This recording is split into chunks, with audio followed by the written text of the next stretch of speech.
Passons maintenant aux relations d'ordre qui constituent le deuxième type de relation très importante parmi les relations binaires. Donc on va dire qu'une relation binaire est une relation d'ordre, alors si on est réflexive, antisymétrique cette fois-ci et transitive. Donc vous voyez, il n'y a que cette propriété qui change par rapport aux relations d'équivalence. Les relations d'équivalence sont symétriques, les relations d'ordre sont antisymétriques. Et on retrouve la réflexivité et la transitivité chez les deux. Au niveau du vocabulaire, au lieu de dire relation d'ordre, on dira souvent ordre tout court.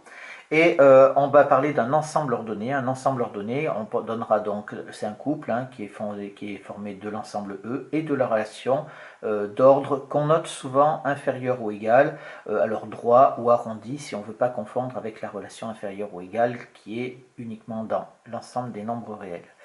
Donc maintenant on va donner, il y a beaucoup de vocabulaire, beaucoup plus de vocabulaire sur les relations d'ordre que sur les relations d'équivalence.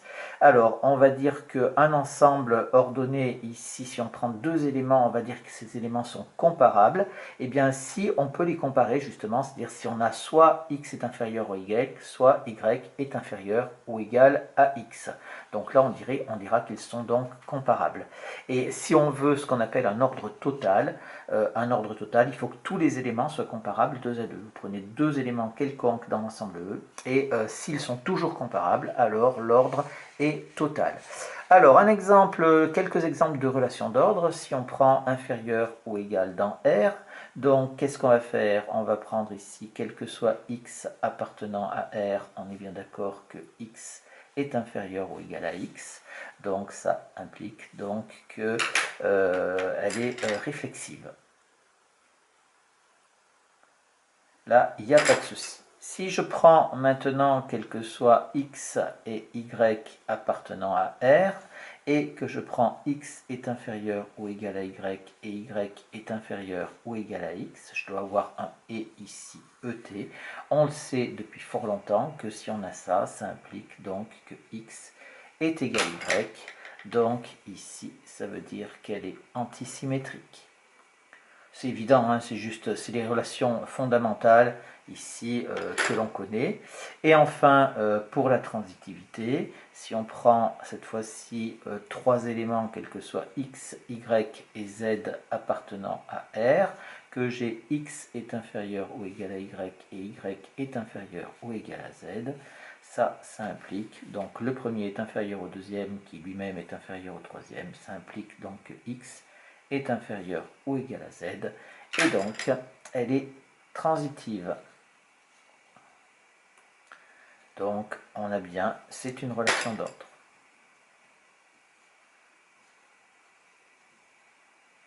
Voilà, celle-là, vous la connaissez sans aucun problème. Je passe à une deuxième que vous connaissez aussi, mais que vous n'avez pas, avec laquelle vous n'avez pas trop l'habitude de travailler. Donc je parle de l'inclusion dans P2. Alors, si je prends donc dans P2, c'est l'ensemble des parties de E. Donc je vais prendre donc quel que soit A appartenant à P2, et je veux montrer que A est inclus dans A.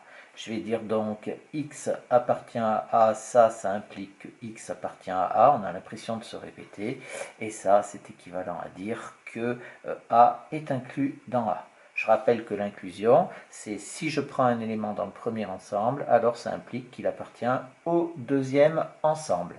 Donc A est inclus dans A, elle est donc ici réflexive. Il n'y a pas de problème. Maintenant, il faudrait que je prenne ici deux ensembles. Donc je vais prendre quel que soit A et B appartenant à P2. Je vais avoir ici A est inclus dans B et B est inclus dans A. Ici, ça on le sait d'après le premier chapitre que c'est la façon qu'on a de montrer que A est égal à B. Puisque si je prends A est inclus dans B, ça veut dire que tous les éléments de A appartiennent à B, et ici ça veut dire que tous les éléments de B appartiennent à A.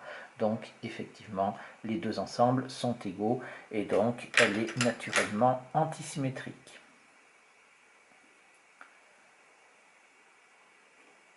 Et enfin, pour la transitivité, c'est aussi évident, c'est-à-dire si je prends trois ensembles, trois parties de E, donc appartenant à P de E, tel que G si G A est inclus dans B et B est inclus dans C, ça implique donc que A est inclus dans C. Tous les éléments, si je prends un élément dans A, il appartient à B, puisque A est inclus dans B, mais tous les éléments de B appartiennent à C aussi, donc si je prends un élément dans A, il appartient à B, et donc il appartient à C, donc A est inclus dans C, elle est donc transitive ici, c'est donc une relation d'équivalence. Alors, on va maintenant voir des définitions au niveau du vocabulaire et un certain nombre de remarques qui vont avoir une importance relative, on va dire. Alors, la première définition, j'ai donc mon ensemble ordonné ici. La notation, ici, on a pris inférieur ou égal. S'il n'y a pas de confusion possible, on peut l'utiliser, cette notation-là. Et à ce moment-là, on va définir une nouvelle relation. Attention, hein, c'est une relation. Elle est notée comme ça, inférieur strict. On appelle ça l'ordre strict associé à inférieur ou égal. Et on la définit comme ça, c'est-à-dire que pour que x et y soient associés à l'ordre strict, par l'ordre strict, il faut qu'ils soient associés par la relation d'ordre de départ, mais il faut qu'ils soient différents. On ne peut pas faire ça avec le même élément. D'où la première remarque qui est très très importante, c'est que cette relation d'ordre strict, ici, eh bien, ce n'est pas une relation d'ordre. Si E est différent de l'ensemble vide, donc on va dire que, excusez-moi, inférieur, l'inférieur strict, n'est pas une relation d'ordre. Pourquoi est-ce que ce n'est pas une relation d'ordre? Eh bien, tout simplement parce qu'elle n'est pas réflexive. Elle n'est pas réflexive.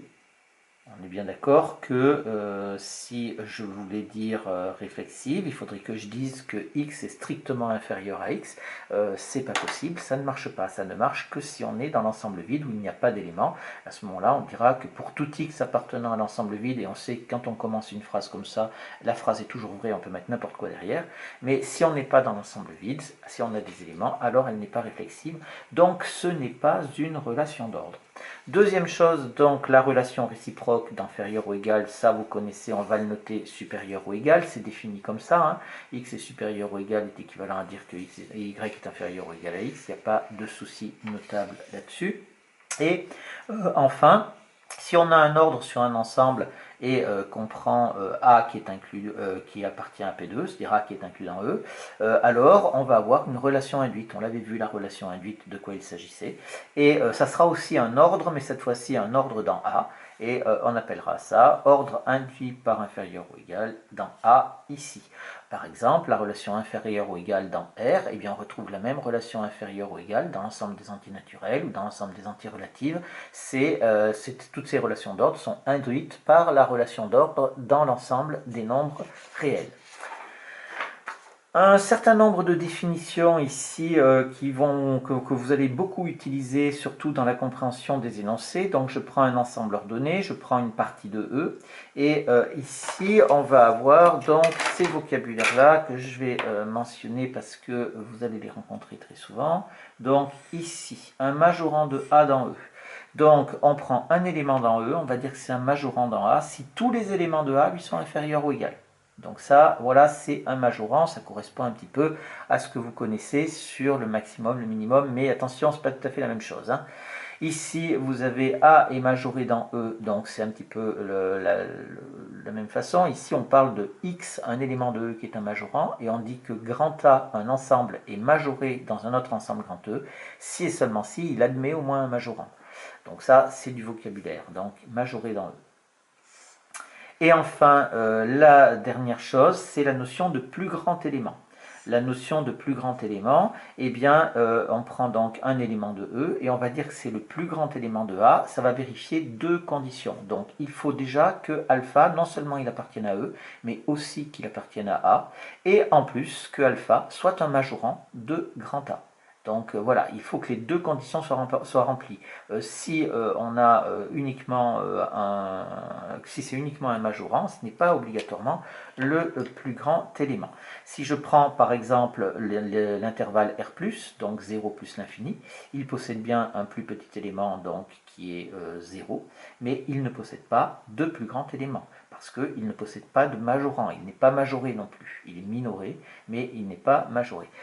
Une autre chose aussi, c'est que cette définition, bien sûr, on la décline avec minorant, minoré et plus petit élément, bien évidemment. Donc maintenant, une propriété qui est importante, c'est que si A possède un plus grand élément, alors il est unique. Alors comment est-ce qu'on va démontrer ça? On va faire une démonstration par l'absurde, c'est souvent l'unicité, on fait toujours ça. Donc j'ai dit alpha est le plus grand élément de A, on le connaît, et je suppose donc qu'il en existe un deuxième plus grand élément de A, et que l'on notera bêta. On a alors, qu'est-ce que je vais pouvoir dire? Je vais dire que bêta appartient à A, puisque c'est le plus grand élément, ce qui implique donc que quoi? Que bêta est inférieur ou égal à alpha, car alpha est le plus grand élément. Ça, c'est la première chose. Mais j'ai aussi alpha qui appartient à A, ce qui implique que alpha est inférieur ou égal à bêta, car je vais dire que bêta est le plus grand élément. Et le plus grand élément. D'accord? Donc voilà ce que j'arrive en utilisant d'une part le fait que alpha est le plus grand élément, donc il est plus grand que bêta, et que bêta est le plus grand élément, donc il est plus grand que alpha. Et ça implique donc que alpha égale à bêta. Ça, c'est donc l'antisymétrie de notre relation inférieure ou égale, d'où l'unicité. Je suis arrivé à une contradiction, donc ça veut dire que ma supposition de départ est fausse, et donc il n'existe pas de deuxième plus grand élément. Enfin, on va terminer par une définition aussi qui est légèrement différente, mais vous allez voir, il y a beaucoup de subtilité dans ce langage avec les majorants, minorants, et on va rajouter la borne supérieure. Donc, qu'est-ce que je fais? Je prends l'ensemble des majorants dans A qui est noté maj de A dans E, donc c'est l'ensemble des majorants de A dans l'ensemble E. Et si cet ensemble-là possède un plus petit élément que je vais appeler grand M, alors grand M, on appelle ça la borne supérieure de l'ensemble A dans E, et c'est noté sub de A dans E ou sub de A. Bien sûr, on a la même notion avec la borne inférieure de A dans E et avec min de A dans E, qui est donc l'ensemble des minorants de A dans E. Pour comprendre cette notion, on va le faire avec les intervalles de R et la relation inférieure ou égale. Donc vous voyez, je prends mon ensemble A qui est égal à moins 3,5. Je vais écrire un petit peu tout ce que je peux avoir ici. L'ensemble donc de l'ensemble des majorants de A dans R, alors ça va être égal à quoi?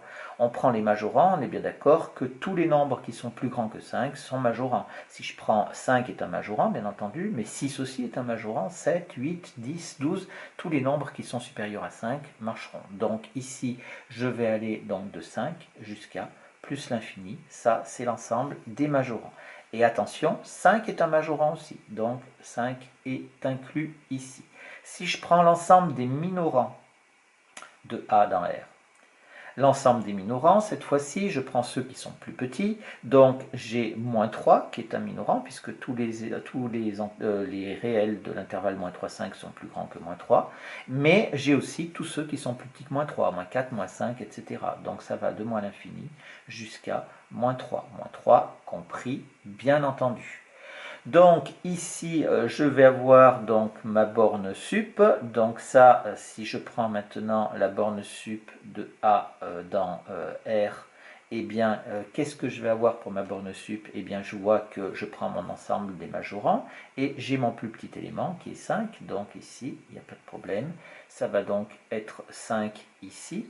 Si je prends la borne inférieure de A dans R, eh bien c'est pareil, ça va nous faire, donc cette fois-ci je prends les minorants qui a un plus grand élément qui est moins 3, ça va être égal à moins 3.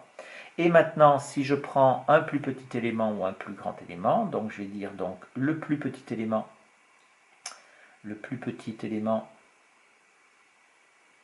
de A, eh bien c'est moins 3, là il n'y a pas de problème. Mais le plus grand élément, eh bien ce n'est pas 5, puisque 5 ne fait pas partie de l'ensemble A. Et ici, A ne possède pas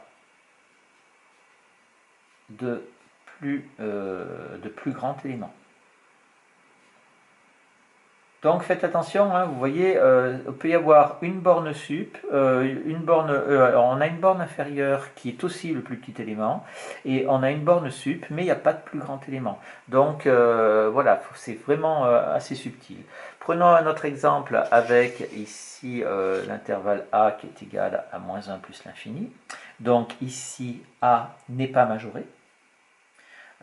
Parce que ça va jusqu'à plus l'infini, donc c'est pas majoré, donc bien sûr pas de borne sup, pas de borne supérieure, ni de plus grand élément. Voilà, donc maintenant on passe de l'autre côté, du côté des minorants. On va avoir donc l'ensemble des minorants de A dans R. Là, ça va être égal à l'intervalle moins l'infini jusqu'à 1, fermé, bien sûr. Et on va avoir donc, inf, ça implique donc que la borne inférieure de A dans R, eh bien ça va être égal à 1, puisque c'est le plus grand élément de l'ensemble des minorants. Et est-ce qu'il y a un plus petit élément? Eh bien non, mais A ne possède pas de plus petit élément. Ne possède pas de plus petit élément. Voilà un petit peu sur des exemples. Vous pouvez prendre tout un tas d'autres intervalles pour vous entraîner et voir un petit peu pour visualiser surtout la différence qu'il y a entre le plus grand élément, le plus petit élément, un majorant et la borne sup, la borne inf. C'est extrêmement précis.